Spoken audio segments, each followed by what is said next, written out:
Hello, Ames Chamber of Commerce members. This is Drew Camp, Director of Public Policy, here with Ward 4 Council Challenger Rachel Junck to talk a little bit about some of her priorities and some of our priorities as the Chamber as we look towards the November 5th general election.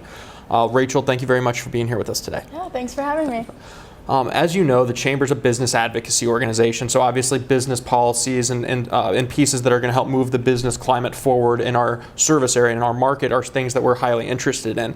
As a candidate, how do you see the council and any city policies being able to work with the business community to really move forward the business objectives of the business community, but also some of the issues that are facing the business community? So I generally think that the business community is doing pretty well in Ames, especially projects like the Research Park are very successful with bringing in new people to Ames and new jobs. I think the City Council should continue to support businesses and especially small locally owned businesses, bringing more of those into Ames, and continue the work of working with the Chamber of Commerce and these things. Okay. And as you look at kind of some of the biggest issues and challenges and opportunities for the city of Ames, one of the biggest things is workforce. We have a really low unemployment rate, which is a blessing and a curse. We have a very active workforce, but then it's hard to find new workers.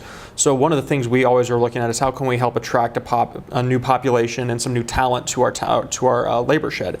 So how do you envision the city council, if elected, and you're a part on that, being able to help Ames grow their population and attract and retain talent? Yeah. So one problem that people have when they come to Ames for a job is that it's hard to find affordable housing. And so making sure that the city of Ames has enough affordable housing for new people coming into Ames for jobs would definitely help with that population growth and making sure that people who want to work in Ames can afford to live here as well. With talent retention, I think it's important to have a high quality of life in Ames for everyone who lives here and continuing to invest in all of the great things that make Ames a great place to live, like our downtown farmers market and our parks and public facilities and things like that. That's especially important with attracting talent from Iowa State as young people graduate and are looking for a job. Having a high quality of life in a city is something that they look for.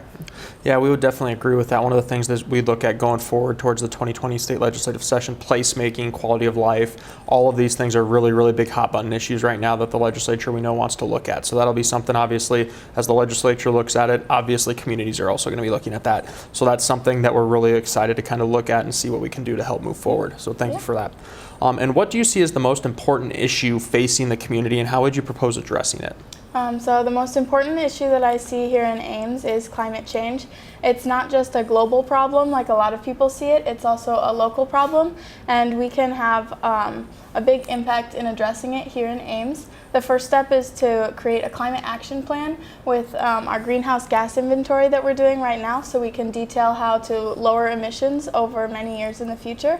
There are a lot of different ways that we could lower these emissions, sequestering carbon, municipal waste reduction, recycling, composting programs, in general making our streets more pedestrian and bike friendly, things like that would all be solutions we can look at. Okay.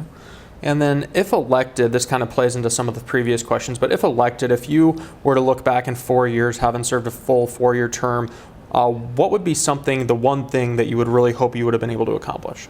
So I think the one thing that I would hope to be able to accomplish is keeping in mind the climate crisis when making decisions and consciously thinking about how decisions that we make for the city are also going to affect our environment, and looking towards the future with climate change and how those decisions will impact our future as well. Okay.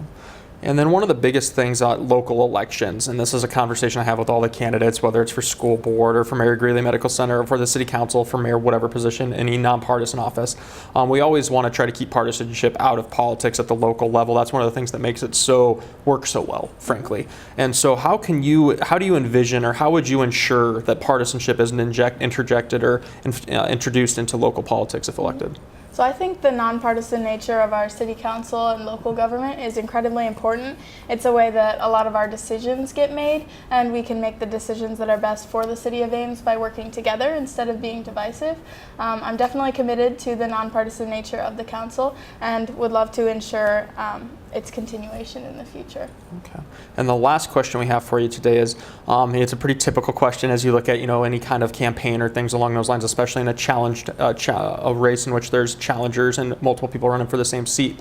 What sets you apart from the other candidates seeking this office for those other two running for the Ward 4 council seat?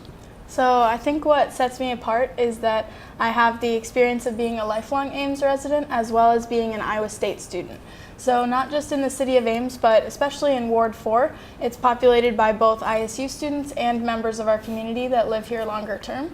And so having that experience of being a lifelong Ames resident, but also balancing the concerns that students have that are living in our community for 4 or more years is a strength that I would bring to the council to be able to advocate for all people in our city. Rachel, thank you very much for being here with us today. I will add, I would be remiss on 2 things if I, one, did not remind you that absentee voting is now underway. It started Monday, October 7th, and it will run up until the election. And then also, the general election day is November 5th. Please do get out to vote. And also, we must thank Model Farm for allowing us to use their space and their resources to really make sure we are able to get the best product out to you as our members. Thank you very much for watching. Have a nice rest of the day. Rachel, thanks again. Thank you.